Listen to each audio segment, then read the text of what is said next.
Hello everyone, hello Gen Z, halo semuanya, salam kenal, selamat pagi, selamat siang, selamat sore. Sama aku Arfiana yang berhalangan hadir untuk di BMPPKN ya, acaranya mereka. Dan ini adalah materi yang aku bangun spesial untuk menyambut bonus demografi dan berdasarkan penelitian dan observasi aku selama ini. Jadi panggil aja aku Arfi. Di sini aku akan menjelaskan lebih lanjut tentang bagaimana kita menghadapi bonus demografi. Apakah bonus demografi ini akan ada sesuatu yang relevan, sesuatu yang ada garis merah gitu ya dengan kehidupan kita sehari-hari. Aku percaya bahwa ada yang namanya past, present, future. It's not about verb. It's not about how this life going. Orang jenius apa yang menyiapkan tentang past, present, future yang ternyata itu bisa diterapkan oleh belajar dari hal-hal yang sebelumnya dan menikmati hal-hal yang saat ini dan berusaha saat ini hingga kita menikmati masa mendatang dan melihat sebuah perkembangan di masa mendatang. Mungkin sekarang itu kita banyak booming ya tentang investasi. Invest in yourself, invest in money, invest in education, invest in everything that you will see it grow and you will pick it later gitu. Okay, now let's talk about the bonus demografi. Dan 2030 kita melihat bahwa ada garis merah, benang merah di antara youth dan SDG. Di youth sendiri itu dari penduduk usia produktif sebesar itu terdapat 70,2 juta atau 25,87% milenial yang berusia 24-39 tahun dan 75 juta generasi Z ya, Gen Z yang saat ini sekarang kita lagi ada berkumpul di webinar ini, and you are the future. You are the face of our future. Jadi apapun yang kamu lakukan sekarang itu adalah sesuatu yang bisa kamu petik di masa depan. Jadi jangan sia-siakan hari ini, lakukan sesuatu yang produktif yang nantinya bisa membuat kamu berkembang. Dan 8-23 tahun, this is youth. Apapun itu yang under 30, apapun itu yang di bawah 30 tahun is a youth. Ya, dan dengan jumlah penduduk usia produktif sebesar 70,7% dari total penduduk, Indonesia sebenarnya sudah ada di puncak bonus demografi. Jadi kalau saat pandemi ini kita lihat harusnya mati gitu ya, kota mati yang mungkin nggak ada kehidupan, tapi as you can see, there are so many initiatives that built within this pandemic. Banyak banget inisiatif-inisiatif sosial yang dibangun oleh Gen Z, youth-led organization, oleh di tahun pandemi ini ya, di 1 tahun lebih kita berada di pandemi, justru malah maju. Para manusia-manusia muda justru semakin berkembang. That's how is it? That's how bonus demografi show us the power of it. Dan di 2030 juga ada SDG yang nantinya goals ya di tahun 2030, ada 17 aksi yang I believe you all know about it. Dan 169 target yang diharapkan dapat tercapai di tahun 2030. Indonesia sesungguhnya sudah ada achieve dan masih on proses di beberapa target didukung oleh many youth-led organization, dan SDG ini perlu banget untuk kita goals juga ya, karena SDG ini sudah ada berbagai macam goals yang memang sudah disusun di berbagai aspek. Ada bisnis, climate, lingkungan, tentang diri kita sendiri, hak asasi manusia, partnership, itu ada di berbagai poin-poin dan berbagai aspek kehidupan. Beda sama zaman dulu yang MDGs gitu ya. Tapi sekarang sudah ada SDGs yang memang sudah lebih masuk di dalam berbagai aspek. Oke. Menurut survei dari Deloitte gitu ya, the power of Gen Z, itu mereka paling banyak gas into social issue. Jadi memang banyak banget Gen Z ini yang sangat-sangat aware, sangat-sangat care, peduli terhadap social issue. Dari berbagai macam aspek seperti mental health, environment, pendidikan, dan berbagai macam isu-isu lainnya. Dan tapi uniknya adalah mostly active when talking about climate change gitu ya. Jadi mereka tuh paling banyak aktif kalau misalnya talking about climate change. Dan bonus demografi is us for all. ada yang namanya government, pemerintah, ada yang namanya all generation, karena kita semua Gen Z ini yang paling menduduki ya peringkat atas gitu, yang paling banyak produktif saat ini. Jadi, tapi semua generasi bisa terkena dampaknya. Oke, kenapa? Karena suatu saat Gen Z bisa masuk ke government.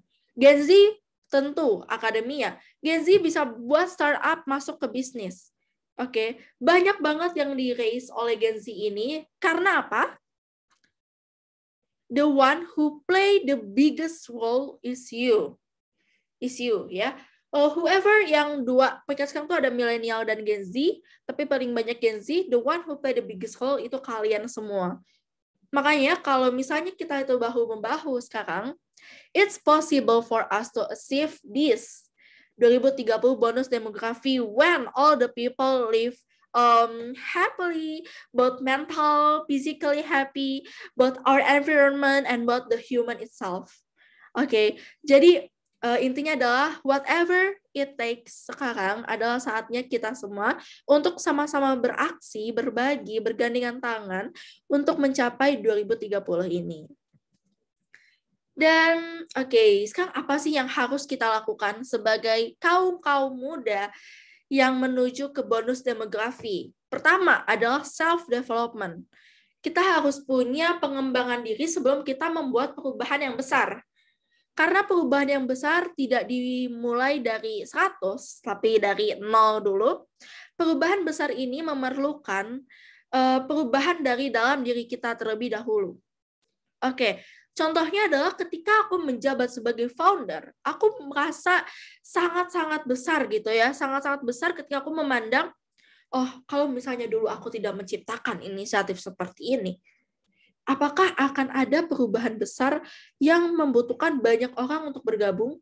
Apakah akan ada perubahan yang di-achieve per tahunnya? Apakah akan ada social impact yang diberikan kepada sosial kita, society? Dan apakah ada goals dan target yang kita bangun? Inilah all of us here is playing the biggest role of it. We are the actor of this bonus demografi. Maka kita perlu ada self-development yang bisa mengembangkan diri kita dari hard skill maupun soft skill. Baru kita bisa membangun sebuah perubahan. Karena apa? I'm learning from myself. Dulu aku bukan siapa-siapa, dulu aku nggak punya hard skill, aku nggak punya tuh soft skill, tapi aku punya sesuatu yang bisa aku tanam, yang bisa aku asah. Aku punya sedikit dari hard skill dan soft skill ini. Hard skill mungkin aku dulu ada seorang pelajar di sekolah, soft skill aku bisa berbagai bahasa, dan ternyata berbagai bahasa ini sangat penting hingga membawa aku ke sini. Aku punya soft skill di bidang organisasi, ternyata itu sangat penting, yang aku asah dan bisa mencapai di titik saat ini. The one who led the future, the one who led this biggest development is ourselves. It's only us, gitu loh. Oke? Dan self-development ini bukan menjadi selfish, berarti adalah ini society, ini environment, kita butuh orang lain. Itu kenapa kita harus bergandengan tangan, gitu ya. Dan baru kita bisa menuju ke biggest development. Makanya kalau dalam sebuah startup, organisasi, ada yang namanya co-founder, ada yang namanya staff who playing the role, manager who playing the role. So that's how is it, gitu loh. Dan apa sih yang kita butuhkan di tahun 2022? Ini menurut World Bank gitu ya. World Economic Forum.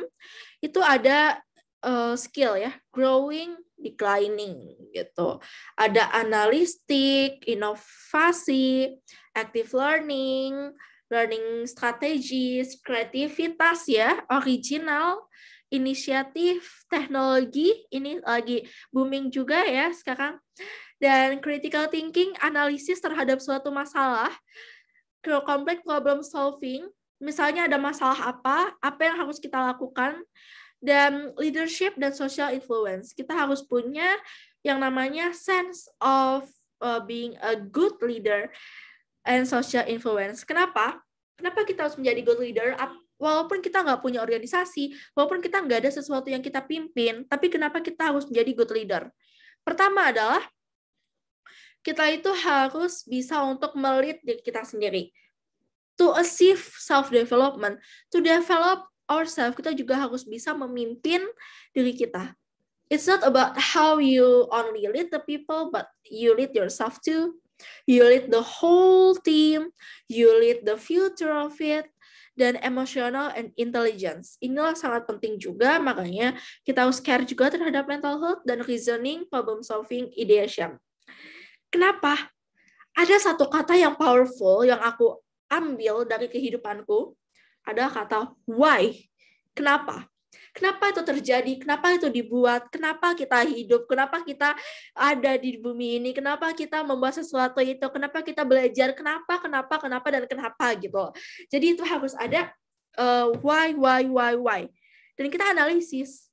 Oh, why this happens? A, B, C. Ini juga masuk ke dalam peran edukasi ya di lingkungan kita.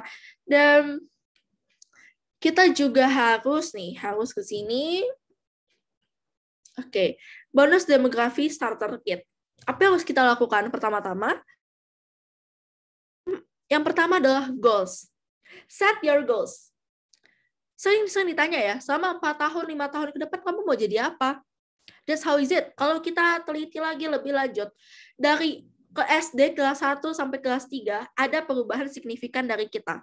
Mungkin di kelas 4 sampai kelas 6 itu waktunya para pubertas gitu ya, para remaja pubertas. Dan di SMP cuma 3 tahun. SMA 3 tahun. Kuliah 4 tahun. Jadi sebenarnya kehidupan kita itu berubah selama 3, 4, 5 tahun. Jadi di siklus 3, 4, 5 tahun ini, mungkin ada yang 3 tahun, 4 tahun, 5 tahun, tapi lebih spesifiknya mungkin diambil garis tengahnya tuh 3 tahun gitu ya. Di 3 tahun ini ada perubahan yang signifikan, perubahan yang besar.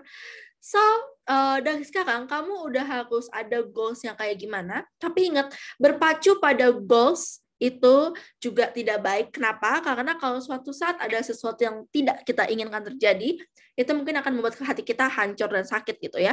Tapi ada satu hal yang harus kalian pikirkan adalah planning. Proses gitu ya. Setelah ada goals, ada proses. Ada proses yang mencapai goals ini. Makanya ada plan A, plan B, atau mungkin ada hal-hal yang kalian jadi selingan yang mungkin itu ternyata bisa achieve your goals. Dan resilient. Ketika menjalani proses ini, kita harus menjadi resilient. Be the person who grow, who have growth mindset, yang punya pikiran untuk selalu berkembang, beradaptasi, dan kuat dan dalam menjalani kehidupan ini. Dan tentunya juga harus konsisten gitu ya untuk menjalaninya. Dan jangan lupa untuk selalu bermimpi, jangan takut untuk bermimpi. Tapi ingat kalau bermimpi adalah goals ya dalam tanda kurung, dan di dalam goals itu ada proses yang membawa kita. Life will go round and round. Kadang kita ada di atas, kadang ada kita di bawah, tapi kita akan selalu ke depan gitu. Kayak kita menjalani mobil, kita roda di mobil, motor berputar, memang selalu berputar, tapi terus melangkah maju. Jadi apapun itu problemmu, keep growing, keep shining, dan keep jalan ke depan. Oke, mungkin kalau ada pertanyaan untuk aku bisa langsung aja ke Telegram ataupun email ataupun Instagram. Dan by the last, thank you for watching till the end. Dan terima kasih untuk BEM PPKN UNJ yang sudah sempat mengundang, dan kepada kalian yang sudah sempat mendaftar. Semoga ilmunya bermanfaat. Dan jangan lupa untuk selalu stay safe dan strong ya. Dan terapkan ini semua mulai dari self-development, skill, hingga ke 3 poin utama ini. Be you, dan sampai jumpa. See you.